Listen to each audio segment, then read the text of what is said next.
If you watch my videos, you know that I don't talk about where I'm fishing. I don't name names. This is a different situation.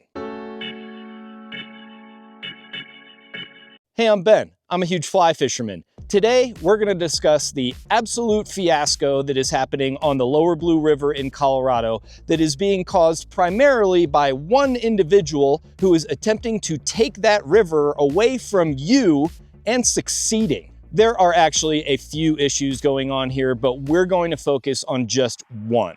This is not a video about private water or navigability laws in Colorado. This video is not about stocking triploid trout in a public river and feeding them trout chow and the problems that that can cause. This video is about shutting down public access and taking away your right to enjoy the outdoors. In this case, floating the Lower Blue River. I am not an investigative journalist. This video is meant simply to inform you of what is happening. First, we need some background here for anyone not up to speed. The Lower Blue River starts below Green Mountain Dam and ends at the confluence with the Colorado River. It's around 13 miles of water, a decent chunk. Below the dam is public access. It's a popular wade fishing spot and you can put a raft on the river there, but there is no boat ramp. You have to lower your boat down a steep hill and then drag it to the river. Kind of fun and kind of annoying at the same time. When you're floating the river, there are some rapids and features to navigate. It's a really long day and a lot of work, and the takeout sucks worse than the put in. You have to drag the boat again. I feel like all of those things are filter features that keep people away from the Lower Blue. But there are giant fish in this river, which we'll talk more about later. It's also a beautiful float. The canyon is gorgeous and the bluffs and cottonwoods down lower.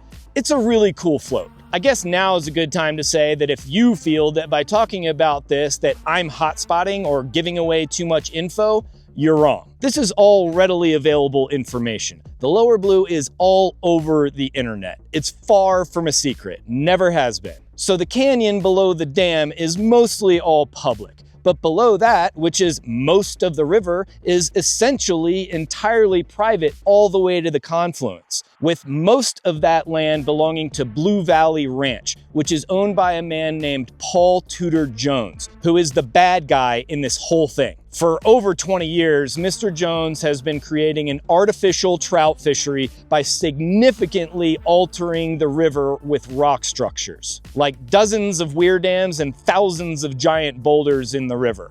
Easily tens of millions of dollars of work. He's also stocking triploid rainbow trout. The deal there is that triploid fish have 3 sets of chromosomes and they are sterile. So instead of putting energy into reproducing, all they do is grow real big. The ranch also feeds the fish pellets, which helps them grow even bigger. The Lower Blue River is known for giant fish, especially the section that flows through Blue Valley Ranch. Before we go further, I feel like I need to tell you about my history with the Lower Blue so you know where I'm coming from. I first lowered a boat down that hill in, I think, 2003. There were a lot fewer structures in the river then, and the old takeout was like half a mile upstream by the old bridge that isn't even there anymore. I also used to wade fish the access off Trout Road a bunch in the winter. I have also spent time on Blue Valley Ranch property. I've wade fished the ranch for fun a few times. I've guided out there for Project Healing Waters. And I do have a few videos of floating the Lower Blue. It's where this happened, in case you didn't figure it out already. Yes, a fish like that, or any big fish from the blue, comes with many asterisks, but it's still fun. I won't say it's not. I try to float the Lower Blue once or twice a year. I didn't make it this year. So I've been fishing and floating the Lower Blue for a long time. I'm very familiar with it. All right, now let's get into the bad stuff. But before we get into what's happening right now, we need to talk about the land swap. I know, lots of backstory here. Now that Mr. Jones has built his artificial river, he is on a mission to keep you out of it, or at least make floating it as difficult as possible. First, it was stuff like blocking off certain channels of the river so you couldn't get a boat through. Fine, whatever, we can stay in the main channel. Maybe the most petty thing was when he filled in the big eddy below the main ranch house. There was a great big eddy on river left, right in the best part of the river. Mostly it was just a convenient place to rest for a minute before moving on. But one day we went through there and it was just gone. They literally filled the whole thing in with dirt so you can't stop there anymore. But while he was doing little things like that, Mr. Jones was planning the land swap. Basically, he traded a bunch of his crappy land for a bunch of our prime river access, and the Bureau of Land Management enabled it. It used to be that when you were floating through the ranch, there were little parcels of public land where you could stop. You could anchor, fish, eat a sandwich. You could do whatever the hell you want. It's public land. Well, not anymore, because now all of those spots are gone. Well, they did leave us one little sliver of bank that's accessible from the road and doesn't have a good eddy to pull a boat over. Anyway, for years, how long was it? At least 10 years, we knew this was gonna happen. The proposal was that in exchange for our prime riverfront parcels, we get some crappy sagebrush over on that mountain. Not a fair trade at all. BVR offered to sweeten the deal by improving access. Yes, you heard that right. Improve public access, when they were quite literally taking it away. They say they're going to improve access at the put-in and takeout. I'm not sure they've ever stated what they plan to do at the put-in besides maybe fix the trail. The plan for the takeout is to move it downstream to the Gore put-in at the confluence and build some sort of something. I don't know. I don't see a boat ramp happening there. It's a pretty steep hill. So the land swap went through. It's done. It's over. Have there been any access improvements done yet, which is how they spun the whole thing? Nope. But boy, there sure were a lot of new BVR fences and gates and signs that went up real quick. So for anyone with a brain, this was clearly a terrible deal unless you're a billionaire named Paul Tudor Jones. We tried to stop it. We did, but the BLM didn't care. They definitely did not have the public's best interest in mind. And they still don't either, because now there's chatter about a permit system to keep you off of the river. So this is what's happening right now.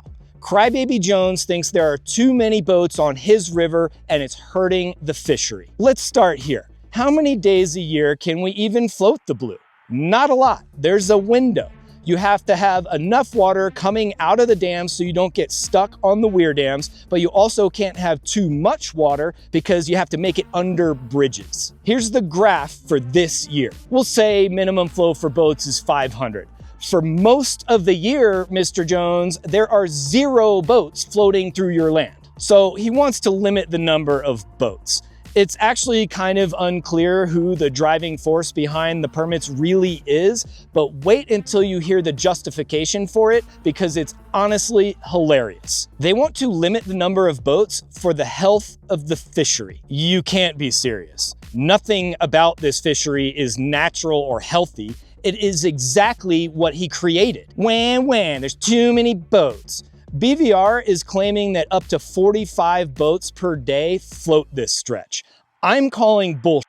There is no way in hell that 45 boats went down that river in one day, unless they're counting kayaks, which I'm sure they're not concerned with. You can't even fit 45 vehicles at the takeout, or half that many, much less with a trailer. Now this entity called Friends of the Lower Blue River has popped up with some data to back up their claims. And I'll just be straight up with you. I don't believe the numbers because Blue Valley Ranch provided the data. I can make up numbers that fit my narrative too. It won't mean anything. So they want to install a permit system to make it fair. The only thing that a permit system will do is limit access. That's literally the whole point. And who will oversee this permit system? BLM ain't gonna do that. The ranch isn't gonna do it. Oh, Friends of the Lower Blue? Who are they? I admittedly don't know much about them, but a quick look at their website gives me the feeling that they're just complicating things and not working toward a solution that is good for anyone except landowners, particularly one. Let's go back to Mr. Jones for a minute.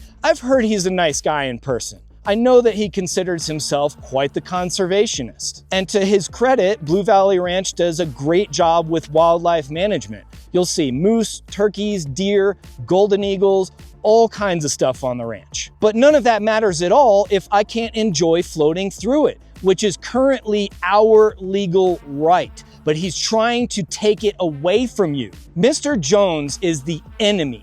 Let me make that crystal clear for you. He and people like him are the enemy of the angling public, and I want you to know that. We're almost done here. This is the part where, after all the doom and gloom, I'm gonna offer you some hope, right?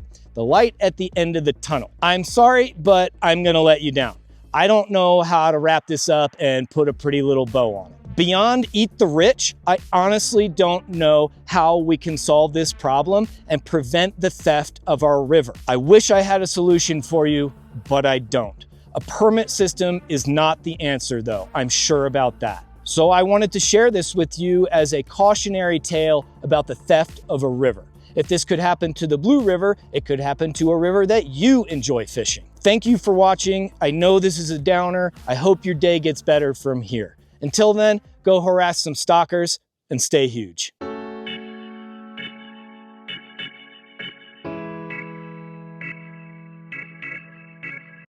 I'm just glad I live in Montana. No rich people messing things up here.